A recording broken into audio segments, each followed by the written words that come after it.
자, 목자가 본 시편 23편이라는 책이 있습니다. 이 책은 실제로 목자였던 필립 켈러가 양의 생태계를 통해 성경을 풀어낸 그런 아주 획기적인 작품입니다. 켈러는 자신이 키우던 양에 대해서 이렇게 말을 했습니다. 양은 시력이 좋지 않습니다. 멀리 있는 것을 정확히 분별하지 못합니다. 양은 방향 감각도 뛰어나지 않습니다. 조금만 길을 벗어나도 스스로 돌아오지 못합니다. 그래서 양에게 가장 중요한 것은 눈이 아니라 귀입니다. 양은 목자의 음성을 듣고 움직입니다. 익숙한 그 음성이 들릴 때만 안심하고 따라갑니다. 자, 그런데 더 놀라운 건 낯선 사람이 이 목자의 음성을 흉내내서 양을 불러도 양은 절대로 따라가지 않는다는 것입니다.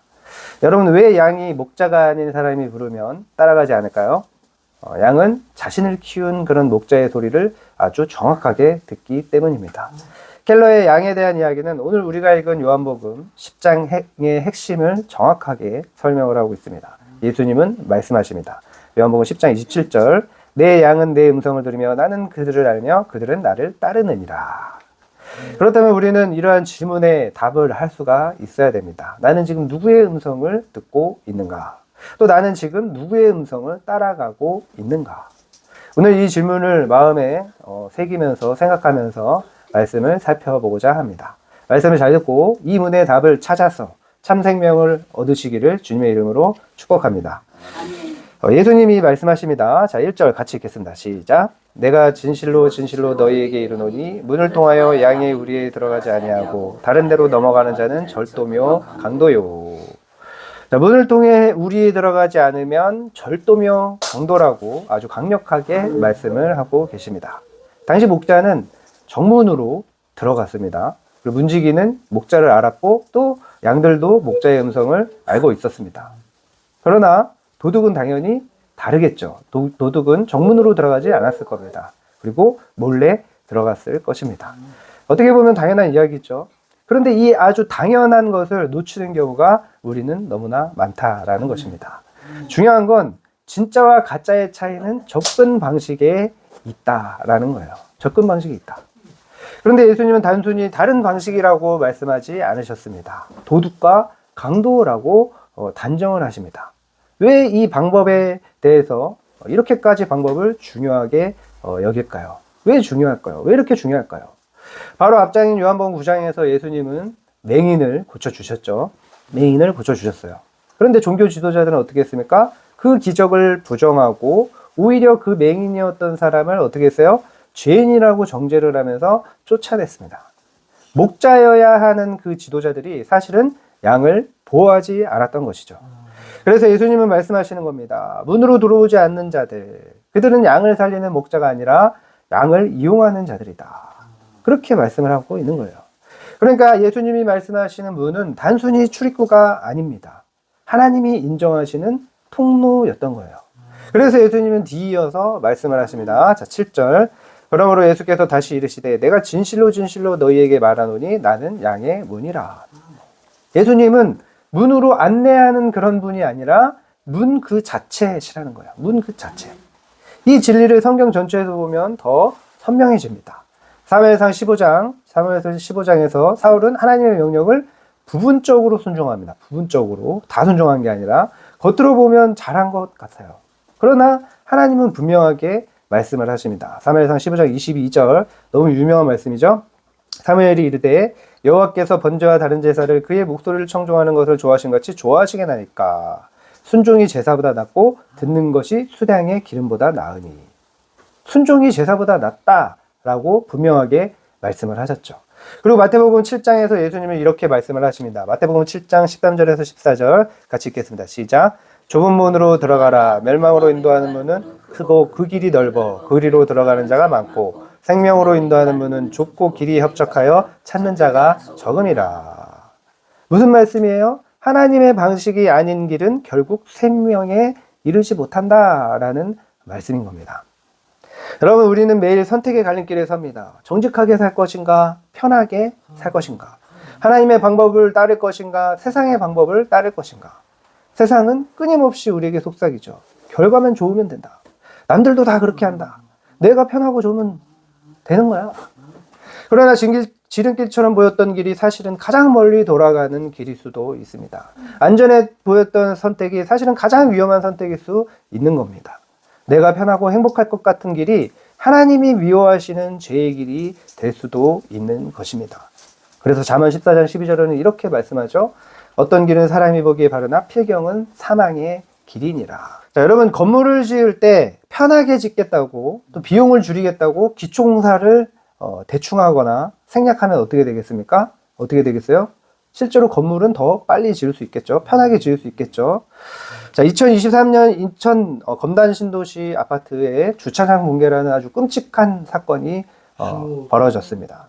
왜 이런 일이 벌어졌습니까? 알고 보니까 주차장을 지탱해야 될 기둥이 32개여야 되는데 그 32개 중에 19개의 아주 중요한 철근들이 빠져 있었던 겁니다. 아이고.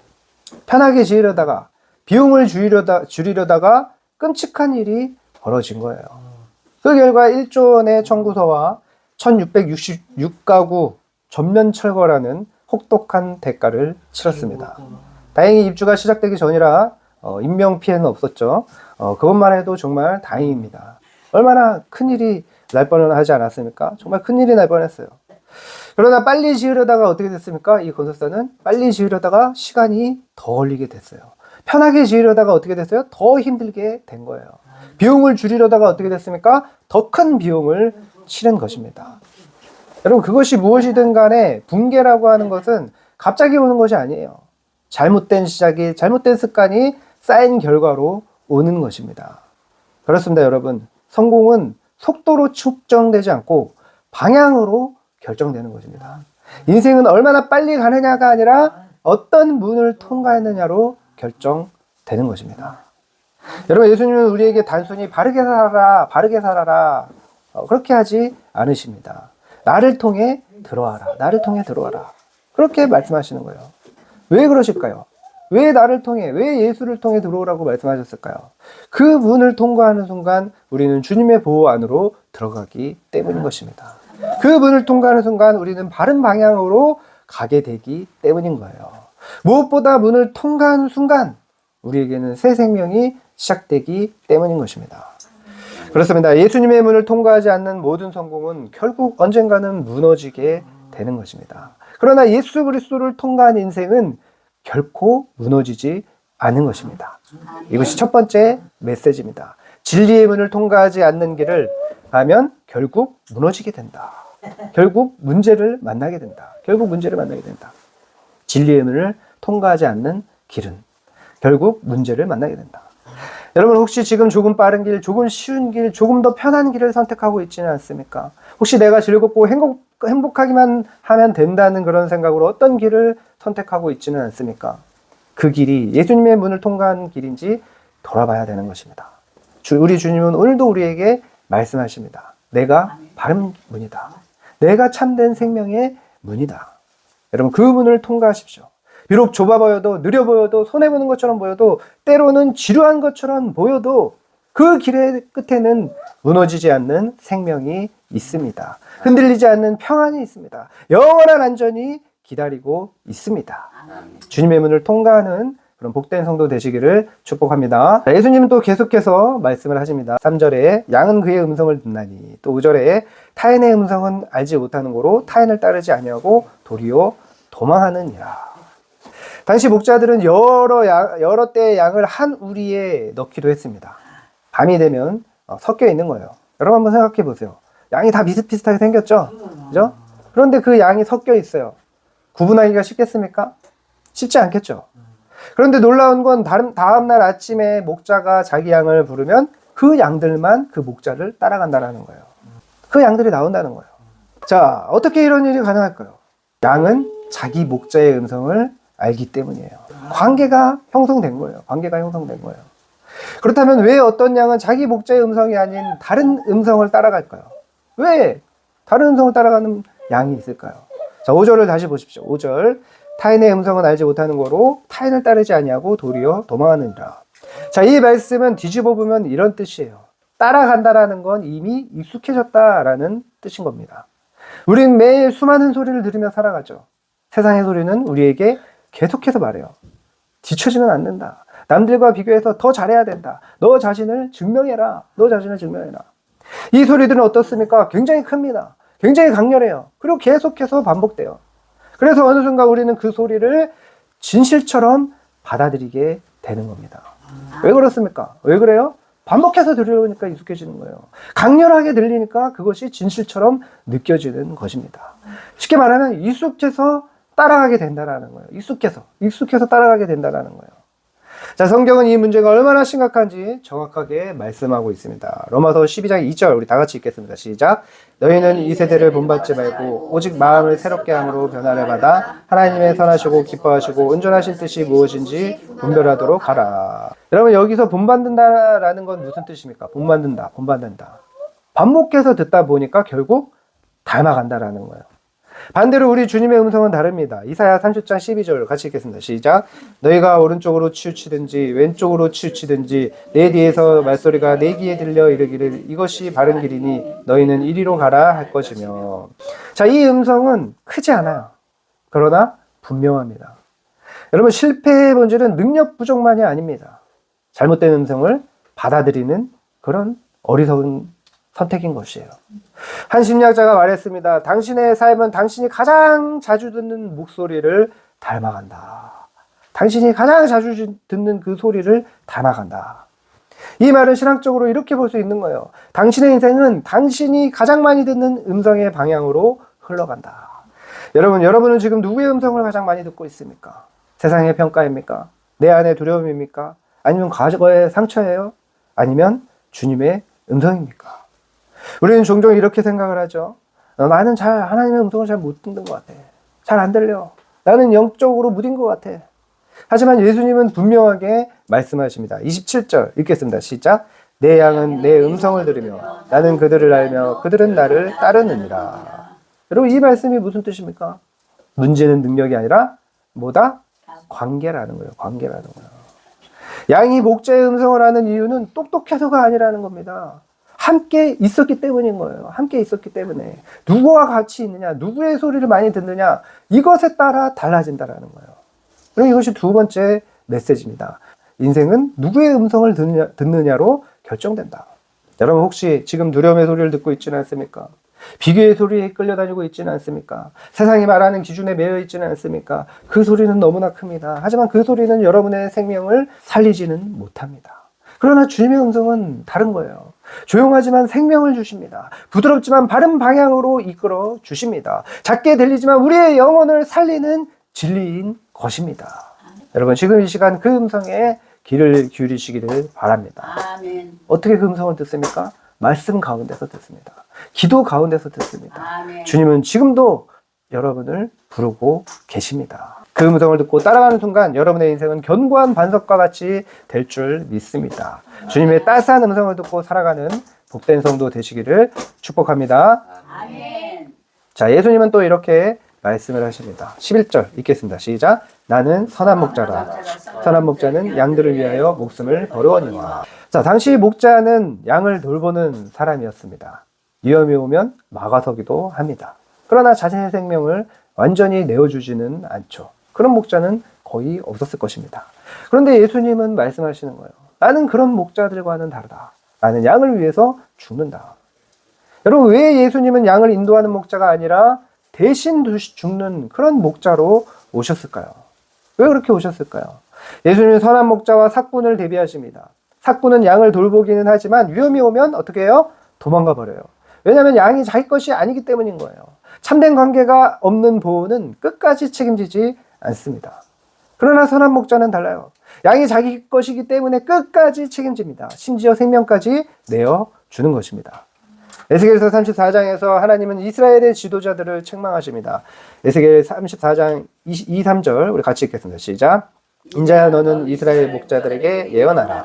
그들 곧 목자들에게 예언하여 이르기를 주 여호와께서 이같이 말씀하시되 자기만 먹는 이스라엘 목자들은 화 있을진저 목자들이 양떼를 먹이는 것이 마땅하지 아니하냐. 너희가 살찐 양을 잡아 그 기름을 먹으며 그 털을 입되 양떼는 먹이지 아니하는도다. 그러니까 이스라엘의 지도자들이 자기들만 먹고 자기들의 양, 그런 백성들은 먹이지 않았다라는 거예요. 그리고 말씀을 하십니다. 에스겔서 34장 11절에서 15절 읽겠습니다. 주 여호와께서 이같이 말씀하셨느니라. 나 곧 내가 내 양을 찾고 찾되 내가 그것들을 만민 가운데서 끌어내며 여러 백성 가운데에서 모아 그 본토로 데리고 가서 이스라엘 산 위에와 시냇가에와 그 땅 모든 거주지에서 먹이되 좋은 꼴을 먹이고 그 우리를 이스라엘 높은 산에 두리니 그것들이 그곳에 있는 좋은 우리에 누워 있으며 이스라엘 산에서 살찐 꼴을 먹으리라. 내가 친히 내 양의 목자가 되어 그것들을 누워 있게 할지라. 아멘. 그럼 하나님이 어떻게 하신다고 말씀하시고 있습니까? 친히 하나님의 양을 찾고 먹이시겠다. 그렇게 약속하신 것입니다. 그 약속이 오늘 본문 요한복음 10장에서 이루어진 거예요. 하나님이 직접 목자가 되어 오신 것입니다. 이사야 53장 6절을 봅시다. 다 같이 읽겠습니다. 우리는 다 양 같아서 그릇 행하여 각기 제 길로 갔거늘 여호와께서는 우리 모두의 죄악을 그에게 담당시키셨도다. 그럼 우리는 길을 잃은 양입니다. 스스로 돌아올 수가 없어요. 그래서 목자가 우리를 찾아 오신 것입니다. 그런데 찾는 것으로 끝나지 않았어요. 어떻게 하셨습니까? 대신 죽으셨습니다. 대신 죽으셨어요.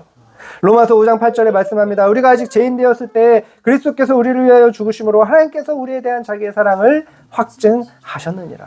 아멘. 우리가 죄인일 때 하나님이 먼저 우리에게 오셔서 우리를 위해서 죽으셨습니다. 우리가 자격이 없을 때 하나님의 사랑은 완성된 거예요. 세계 2차 대전 때 이런 일이 있었습니다. 아우슈비츠 수용소에서 한 죄수가 탈출을 한 거예요. 나치 장교는 그 보복으로 10명을 죽이기로 했습니다. 그 10명 중에 한 사람이 울부짖습니다. 저는 책임져야 할 아내와 아이들이 있습니다. 그때 한 사람이 앞으로 나왔습니다. 그는 막시멜리안 콜베 신부였어요. 그가 말합니다. 제가 저 사람 대신 죽겠습니다.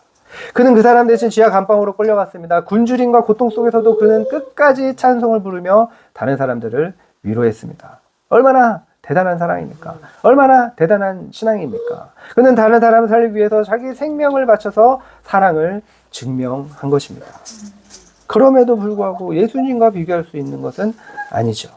예수님은 사람을 창조하신 창조주이심에도 불구하고 자기가 창조한 그 피조물인 사람을 위해서 대신 죽으셨습니다. 죄가 하나도 없으신 성자 하나님이 인간으로 오셔서 그 인간의 죄를 대신 짊어지시고 사주시고 또 구원해 주시고 그러시려고 대신 죽으셨어요. 아멘. 또한 예수님은 억지로 죽으신 것이 아닙니다. 본문 18절을 읽겠습니다. 이를 내게서 빼앗는 자가 있는 것이 아니라 내가 스스로 버리노라. 여러분, 사랑은 강요가 아니라 선택인 것입니다. 십자가는 우연이 아니라 주님의 결단인 거예요. 이것이 세 번째 메시지입니다. 참된 목자는 말이 아니라 생명으로 사랑을 증명한다. 예수님의 십자가는 사랑의 완전한 증거다. 여러분, 혹시 아직도 하나님이 나를 사랑하실까? 그런 의문을 갖고 계십니까?